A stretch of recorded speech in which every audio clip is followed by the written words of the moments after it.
അടുത്തതായിട്ട് programme number 20 ഒരു സ്കിറ്റാണ് പ്രകാശത്തിന്റെ പാത. പൂർണ്ണ രൂപമായ യേശു ക്രിസ്തുവിന്റെ ക്രൂശ് മരണം ചരിത്രത്തിലെ തന്നെ ഏറ്റവും അത്ഭുതകരമായ ത്യാഗമാണ്. യേശുവിൻ്റെ അവസാന ദിനങ്ങളെയും അദ്ദേഹത്തിൻ്റെ പീഠായാത്രയെയും ക്രൂശിത മരണത്തെയും ആധിക്യത്തോടെ ആവിഷ്കരിക്കുന്ന ഈ നാടകത്തിൽ വഞ്ചനയും വ്യാജാരോപണവും കുരിശിലേക്കുള്ള വഴിയുമൊക്കെ നിങ്ങളുടെ മുൻപിലേക്ക് എത്തിക്കുവാനുള്ള ഒരു എളിയ ശ്രമമാണ്. ഇതൊരു ദുഃഖത്തിൻ്റെ കഥ മാത്രമല്ല, പ്രത്യാശയുടെയും മോചനത്തിൻ്റെയും ജീവിത വിജയത്തിൻ്റെയും സന്ദേശമാണ് ഇതിൻ്റെ മധുരം. നമ്മുടെ ആത്മാവിനെ സ്പർശിക്കുകയും ഹൃദയത്തെ ഉണർത്തുകയും ചെയ്യുന്ന ഈ യാത്രയിൽ പങ്കാളികളാകുവാൻ നിങ്ങളെയും ഞങ്ങൾ ക്ഷണിക്കുന്നു.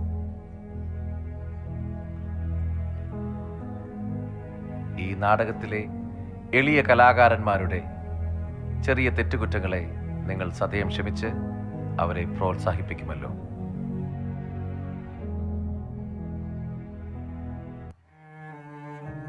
തീവ്ര ദുഃഖത്താൽ ഞാൻ മരണത്തോളം എത്തിയിരിക്കുന്നു. നിങ്ങൾ എന്നോടൊത്ത് ഉണർന്നിരുന്ന് പ്രാർത്ഥിപ്പിൻ. ഞങ്ങൾ അങ്ങയുടെ കൂടെയുണ്ട്.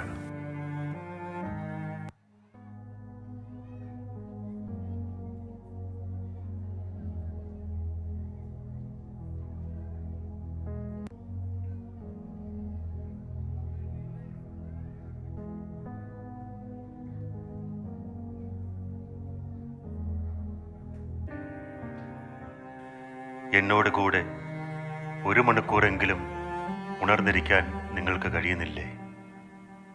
പ്രലോഭനങ്ങളിൽ അകപ്പെടാതിരിക്കാൻ ഉണർന്നിരുന്ന് പ്രാർത്ഥിക്കും.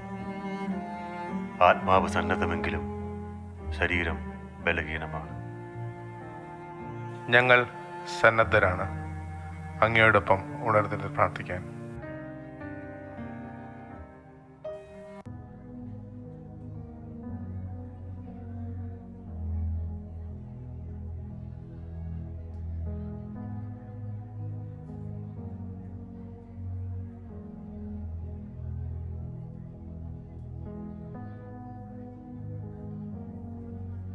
എൻ്റെ പിതാവേ, കഴിയുമെങ്കിൽ ഈ പാനപാത്രം എന്നിൽ നിന്നും കടന്നു പോവട്ടെ. എങ്കിലും എൻ്റെ ഹിതമല്ല, അവിടുത്തെ ഹിതം നിറവേറട്ടെ.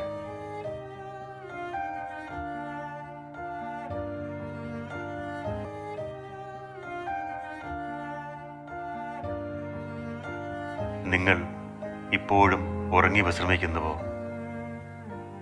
ഇതാ സമയം അടുത്തെത്തിയിരിക്കുന്നു. മനുഷ്യപുത്രൻ പാപികളുടെ കയ്യിൽ ഏൽപ്പിക്കപ്പെടാൻ പോകുന്നു. എഴുന്നേൽക്കുവിൻ, നമുക്ക് പോകാം. എന്നെ ഒറ്റിക്കൊടുക്കുന്നവൻ അടുത്തെത്തിയിരിക്കുന്നു.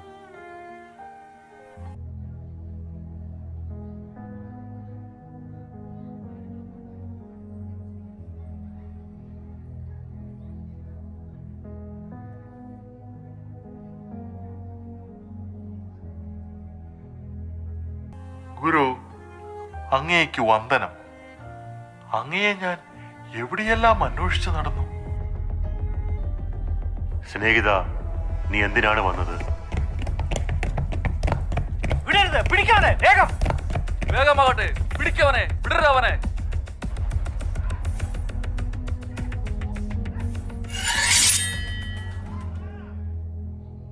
വാൾ ഉറയിലിടുക. വാളെടുക്കുന്നവൻ വാളാൽ നശിക്കും. എന്റെ പിതാവിനോട് ഞാൻ ചോദിച്ചാൽ ഉടൻ തന്നെ അവിടുന്ന് തന്റെ ദൂതന്മാരുടെ 12-ലേറെ വ്യൂഹങ്ങളെ അയച്ചു തരില്ലെന്ന് നീ കരുതിയോ?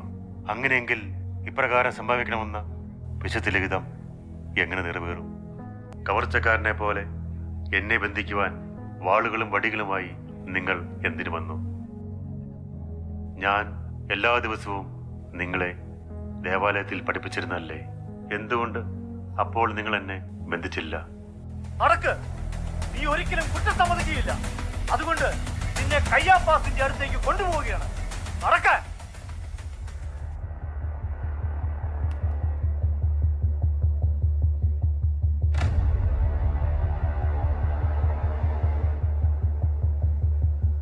പ്രഭു, ഇവനാണ് ജനങ്ങളെ വഴിതെറ്റിക്കുന്ന ആ നസ്രായൻ. ഇവൻ വളരെയധികം അടയാളങ്ങൾ പ്രവർത്തിക്കുന്നു. ഇവനെ ഇങ്ങനെ വിട്ടാൽ നമ്മുടെ രാജ്യം നശിക്കും. റോമാക്കാർ വന്ന് നമ്മുടെ രാജ്യം അധീനതയിലാക്കും. നമ്മുടെ ജനതകളെയെല്ലാം കൊല്ലും. നിങ്ങൾക്ക് എന്തറിയാം? നമ്മുടെ പ്രജകൾ നശിക്കുന്നതിന് പകരമായി അവർക്ക് വേണ്ടി ഒരുവനെ കൊല്ലുന്നതല്ലേ നല്ലത്? ഇതെല്ലാ വർഷവും പെരുന്നാളിന് പതിവുള്ളതല്ലേ? അത് ശരിയാണ്. ഇവർ നിനക്കെതിരെ സാക്ഷ്യപ്പെടുത്തുന്നതിന് നിനക്ക് മറുപടി ഒന്നുമില്ലേ? നിന്റെ നാവെന്താ ഇറങ്ങിപ്പോയോ? കുമ്പിട്ട് നിൽക്കാതെ മറുപടി പറയടാ.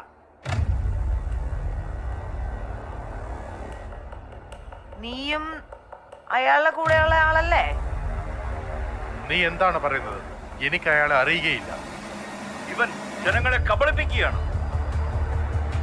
നീയും അവരിൽ ഒരുവനാണ്. ആരാണ് അയാൾ? എനിക്ക് അയാളെ അറിയുകയില്ല. നമ്മുടെ ദേവാലയത്തിലെ വ്യാപാരികളെയെല്ലാം ഇവൻ അടിച്ചു പുറത്താക്കി. നമ്മുടെ ദേവാലയം നശിപ്പിച്ച് 3 ദിവസം കൊണ്ട് പുനരുദ്ധരിക്കുമെന്ന് ഇവൻ അവകാശപ്പെട്ടിട്ടുണ്ട്. എൻ്റെ ആലയം പ്രാർത്ഥിക്കുവാനുള്ളതാണ്.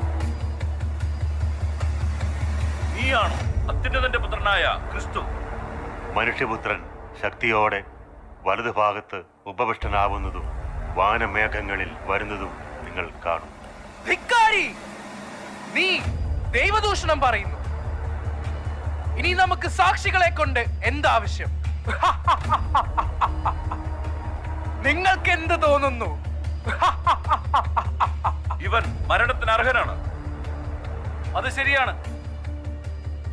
ഇവനെ കൊല്ലുകയാണ് വേണ്ടത്. ഥു.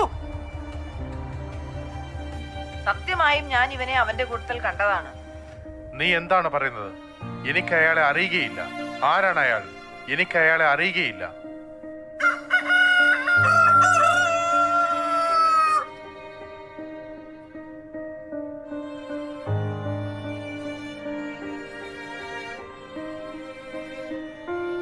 നിങ്ങൾ ഇവനെ പീലാത്തോസിന്റെ മുൻപിൽ ഹാജരാക്കുക.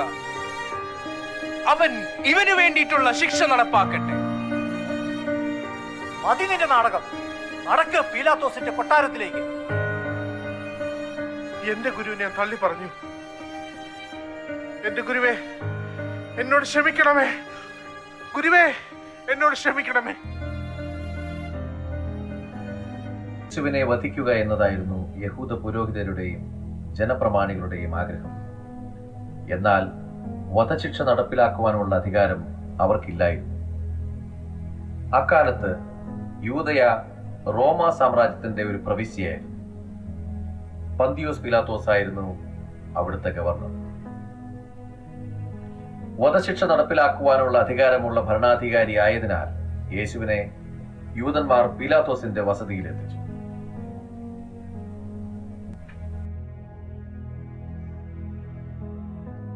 ഈ മനുഷ്യനെതിരെ എന്താരോപണമാണ് നിങ്ങൾ കൊണ്ടുവന്നിരിക്കുന്നത്?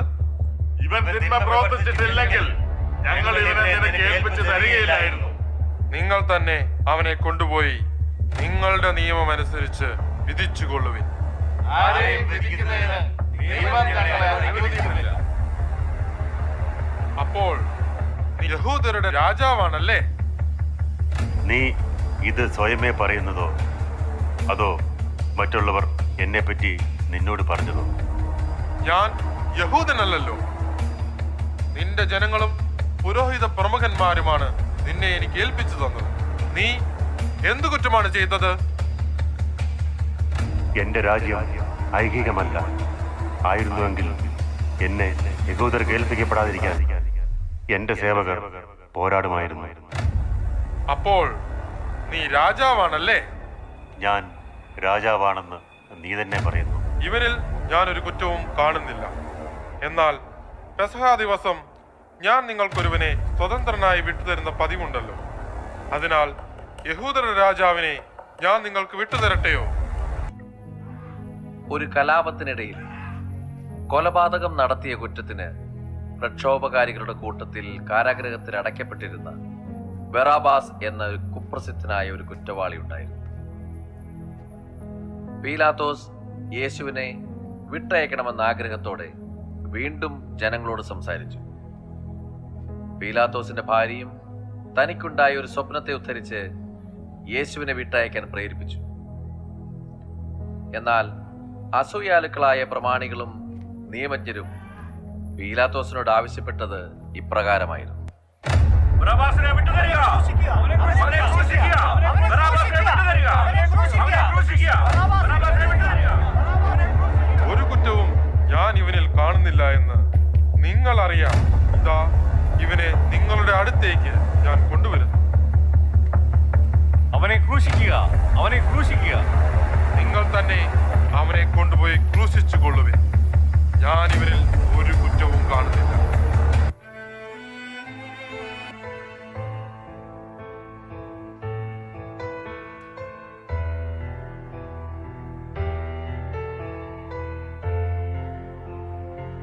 ഞാൻ യൂദാസ്.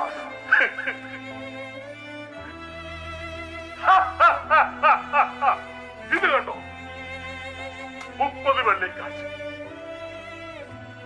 എന്റെ ഗുരുവിന്, എന്റെ സ്വന്തം ഗുരുവിന് ഒരു ചുംബനത്തിലൂടെ ഒറ്റുകൊടുത്തതിന് എനിക്ക് കിട്ടിയ പ്രതിഫലം.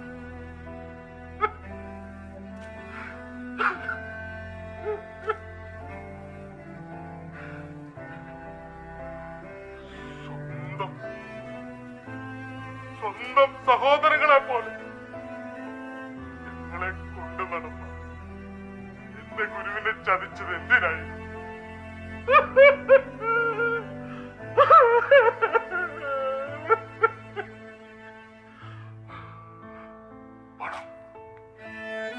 പണത്തിനോടുള്ള എന്റെ ആർത്തിയോ, സ്ഥാനമാനങ്ങളോടുള്ള എന്റെ അടങ്ങാത്ത ആഗ്രഹം അറിയില്ല. എനിക്കറിയില്ല. ഒടുവിൽ പീലാത്തോസും എന്നെ ചതിച്ചു. അവനെ കൈവിടിച്ചു. അവനെ കുരിശുമരണത്തിൽ വിധിച്ചിരിക്കുന്നു. ഒരിക്കലും കരുതിയിരുന്നില്ല അവർ അവനെ മരണശിക്ഷയ്ക്ക് വിധിക്കുമെന്ന്. ഇല്ല ഇല്ല, എന്റെ ഗുരുവിന്റെ മരണത്തിന് മുമ്പ് എനിക്ക് മരിക്കണം. ഈ വെള്ളിക്കാശിന് വേണ്ടിയല്ലേ ഞാൻ അവനെ ഒറ്റുകൊടുത്തു. ഇതൊരു ചോരയുടെ മണം. എനിക്കിത് വേണം.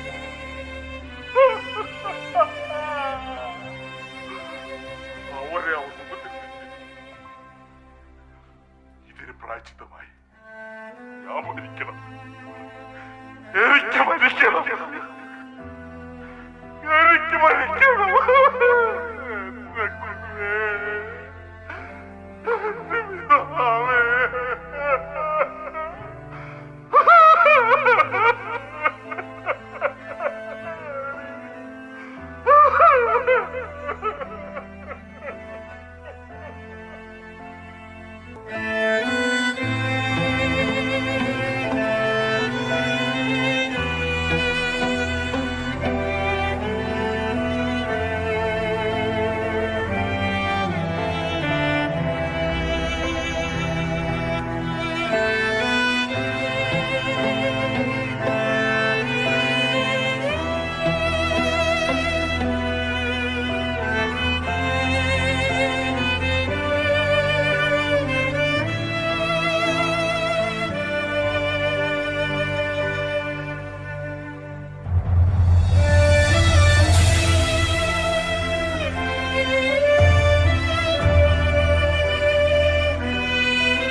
ഒന്ന് മാറിക്കേ.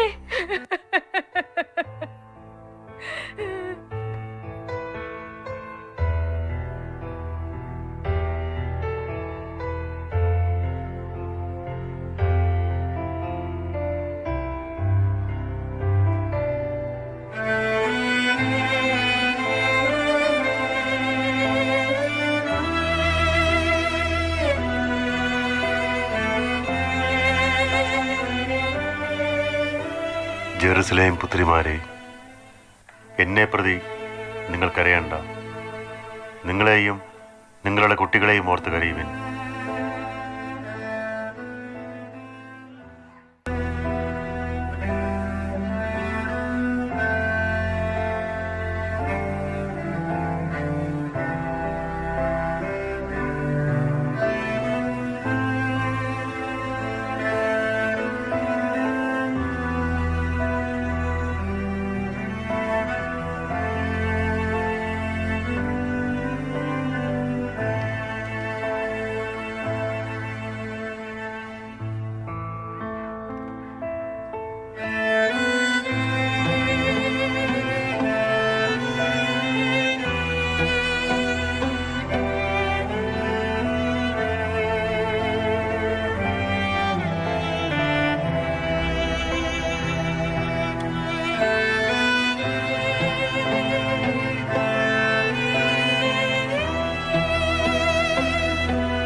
ദേവാലയം നശിപ്പിച്ച് 3 ദിവസം കൊണ്ട് അത് പണിയുന്നവനെ, നിന്നെ തന്നെ രക്ഷിക്കുക.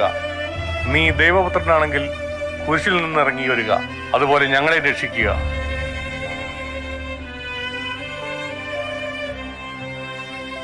അരുത്. നമ്മൾ ചെയ്ത പാപത്തിന്റെ ഫലമാണ് നമ്മളിപ്പോൾ അനുഭവിക്കുന്നത്. അവൻ ജീവിക്കുന്ന ദൈവത്തിന്റെ പുത്രൻ തന്നെയാണ്. കർത്താവേ, അങ്ങ് പറുദീസയിലായിരിക്കുമ്പോൾ എന്നെയും കൂടി ഓർക്കണമേ. നീ ഇന്ന് എന്നോട് കൂടി പറുദീസയിലായിരിക്കും.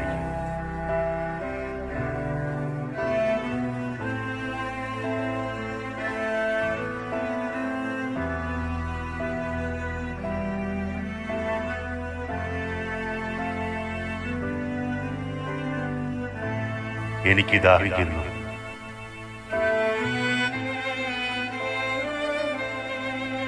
എന്റെ ദൈവമേ,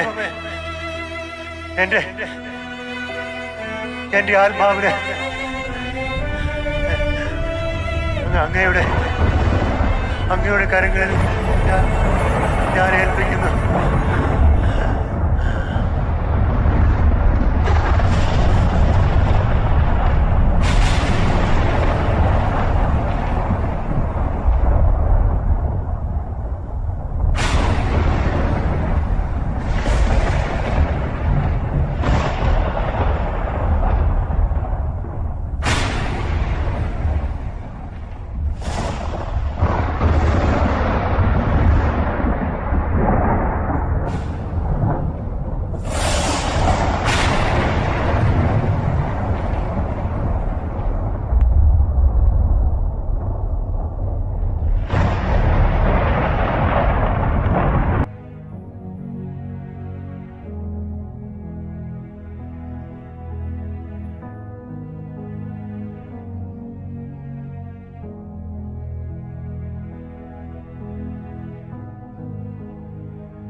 കല്ലറമിന്നുന്നു, മഹിമയുടെ നാഥനുയിർക്കുന്നു. മുറിവുകളാൽ മൂടിയ മേനീതാ നിറവോലും പ്രഭയിൽ മുഴുകുന്നു. പൊന്നൊളിയിൽ കല്ലറമിന്നുന്നു, മഹിമയുടെ നാഥനുയിർക്കുന്നു. മുറിവുകളാൽ മൂടിയ മേനീതാ നിറവോലും പ്രഭയിൽ മുഴുകുന്നു.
Thank you so much. It was really heart-touching. I would request all the team members to be on the stage, please. Thank you.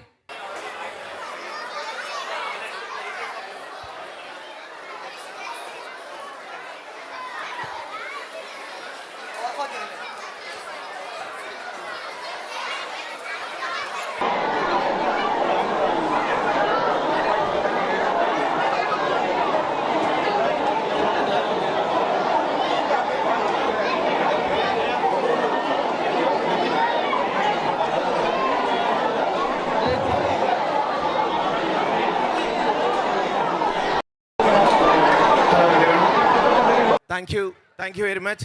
It was really heart-touching performance, especially the people who behind Nitin, Joshi, and the entire crew of from the Mansfield. Give him a loud applause, please. Thank you. ഇതാണ് ജോഷി ചേട്ടനാണ് ഇതിൻ്റെ പിന്നെ director. ഇതാണ് writer Susamma. Susan Joshi ചേട്ടൻ്റെ വൈഫാണ്. And we are thankful from Dubai Malayali association for your wonderful performance. Thank you very much. Thank you. Hello, നിങ്ങളോടാണ് എനിക്ക് നന്ദി പറയാനുള്ളത്. കാരണം നിങ്ങൾ ഇത്രയും വാച്ച് ചെയ്തതിൻ്റെ പേരിൽ ഞങ്ങൾക്ക് ശരിക്കും പെർഫോം ചെയ്യാൻ പറ്റിയെന്നാണ് തോന്നുന്നത്. അപ്പം ഞങ്ങളോട് സഹകരിച്ച് നിങ്ങളോട് പ്രത്യേകിച്ച് ഞങ്ങളെല്ലാവരും നന്ദി പറയുകയാണ്. Thank you.